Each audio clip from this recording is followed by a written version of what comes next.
నమస్తే, నేను సిరి. పంతా నెగ్గించుకున్న పవన్ కళ్యాణ్ ఎందుకు ఈ మాటలు అంటున్నానంటే, ఎట్లయినా చేసి వైసీపీ పాలన, అరాచక పాలన గద్దదించాలి అని చెప్పేసి పవన్ కళ్యాణ్ గారు ఎన్నోసార్లు ఎన్నో సభలలో మాట్లాడినవి మనం విన్నాము. మొత్తానికి ఎట్టకేలకు పవన్ కళ్యాణ్ గారు నెగ్గారు అని చెప్పేసి మనకి అనిపిస్తుంది.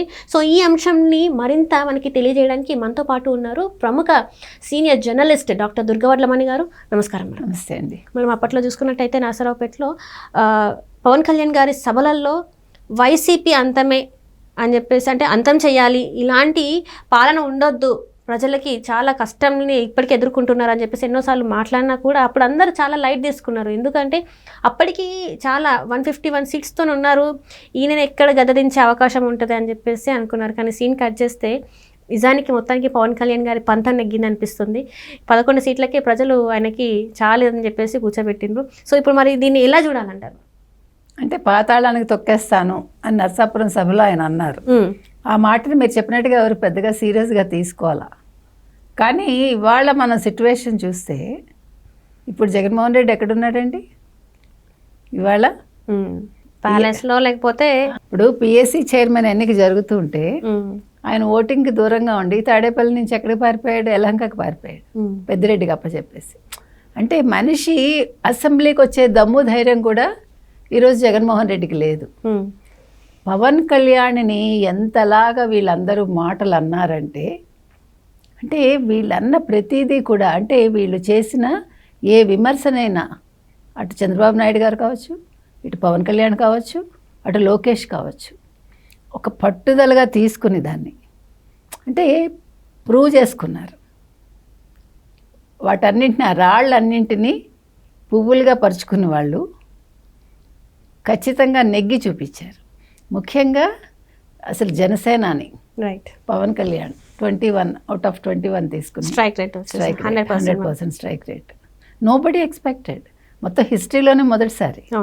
అంటే ఎన్ని సీట్లు ఉంటే అన్ని సీట్లు గెలవటం అనేది మొట్టమొదటిసారి జరిగింది మొత్తం భారతదేశ ఎన్నికల చరిత్రలో. మేబీ గ్లోబల్గానా మనకు తెలియదు.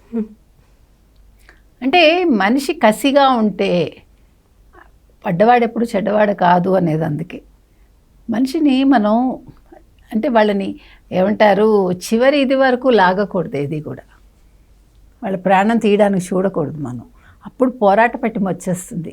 ఎప్పుడైతే మనిషి లాస్ట్ స్టేజ్కి పీక్కి వచ్చేస్తాడో ఇంకా తాడో పేడో తేల్చుకోవాలనుకుంటాడు. చావో రేవో అంటారు కదా, అప్పుడు ఒకలాంటి బలం వస్తుంది. 1000 ఏనుగుల బలం అంటారు చూడండి, అట్లాగా మనిషి పోరాటం చేస్తాడు. వీళ్ళ ముగ్గురు అలాగే పోరాటం చేశారు. చేసి 164 సీట్లు, అసలు ఆ 11 కూడా వచ్చేసేవి. ఇంకొంచెం వీళ్ళు కష్టపడి ఉంటే, నిజంగా చెప్తున్నా, అంటే సరిపోలా, ఆ టైం పీరియడ్ సరిపోలా. లేకపోతే జగన్మోహన్ రెడ్డికి అసలు చుక్కలు చూపించుండేవాళ్ళు. ఇప్పటికే చూపిస్తున్నారు కానీ ఇది సరిపోదు. ఎందుకంటే 11 తెచ్చుకుని ఇంకా సిగ్గు లేకుండా ఎగిరెగిరి పడుతున్నాడు. ఇప్పుడు పవన్ కళ్యాణ్ తొక్కేస్తాడు, పవన్ కళ్యాణ్ వల్ల వైసీపీ ఈరోజు నాశనం అయిపోతుందని చాలామంది అనుమానిస్తున్నారు. దానికి రీజన్ ఏంటంటే వైసీపీని ఇంకా నమ్ముకున్న వాళ్ళు ఉన్నారు. ఎందుకంటే అతను చెప్పినట్టుగా ఏదో 40% అంటాడు కదా, ఏదో 39.3 ఎంతో. అది ఎంత ఉందో ఈరోజు మనకు తెలియదు. ఆ రోజు ఉంది, ఎన్నికల ఫలితాలు వచ్చే రోజుకి అంత ఉంది.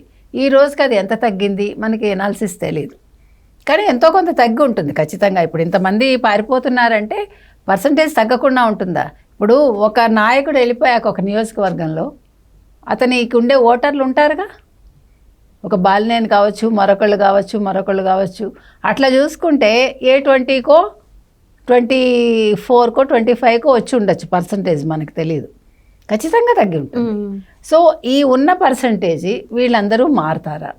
పవన్ కళ్యాణ్ వీళ్ళని మారుస్తాడా? ఇప్పుడు చాలామంది మాట్లాడుతున్న మాట అది.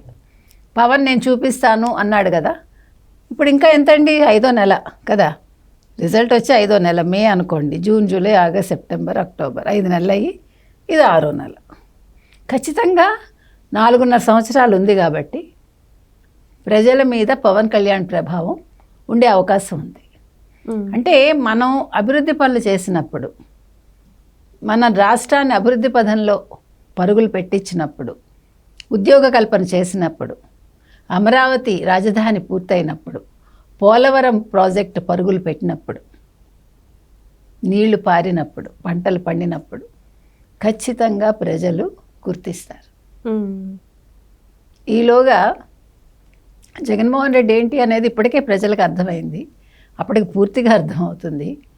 కాకపోతే దీనికోసం వీళ్ళు కొంచెం హార్డ్ వర్క్ చేయాలి. కాకపోతే ఏంటంటే ఎప్పుడు కూడా ప్రతిపక్షం అంటే ఇప్పుడు ప్రతిపక్షం కాని ప్రతిపక్షం ఎలా ఉంటుందంటే ప్రతిదాన్ని ఒక నెగిటివ్ కోణంలో చూసి మానసికంగా దెబ్బతీయడానికి చూస్తుంది, ప్రజల్లో ఒక నెగిటివిటీని క్రియేట్ చేయడానికి చూస్తుంది. అది ఎప్పుడూ ఉంటుంది. ఇప్పుడు వీళ్ళు ఇంకొంచెం ఎక్కువ కష్టపడతారు. ఎవరు? వైసీపీ వాళ్ళు, ముఖ్యంగా జగన్మోహన్ రెడ్డి. మనం చూస్తున్నాంగా, అసెంబ్లీకి రాడు, సాయంకాలం అయ్యేసరికి ఒక ప్రెస్ మీట్ పెడతాడు, నా హయాంలోనే అప్పులు తక్కువ అంటాడు, నా హయాంలోనే ఏంటో సంపద అంటాడు, అభివృద్ధి అంటాడు, ఆ కొత్త పదాలు ఏంటో మాట్లాడతాడు. అభివృద్ధి అంటే ఏంటో మనకు తెలియదు, పోర్ట్లు అంటాడు, ఇన్ఫోసిస్ ఒకటి చెప్తాడు. ఏదో ఆవ్యాసంలో కనుక ఒక్కటే దొరుకుతుంది. ఇన్ఫోసిస్ క్యాంపస్ పెట్టింది అంతే, అందులో ఉద్యోగాలు ఎంతమందికి వచ్చాయి చెప్పడుగా.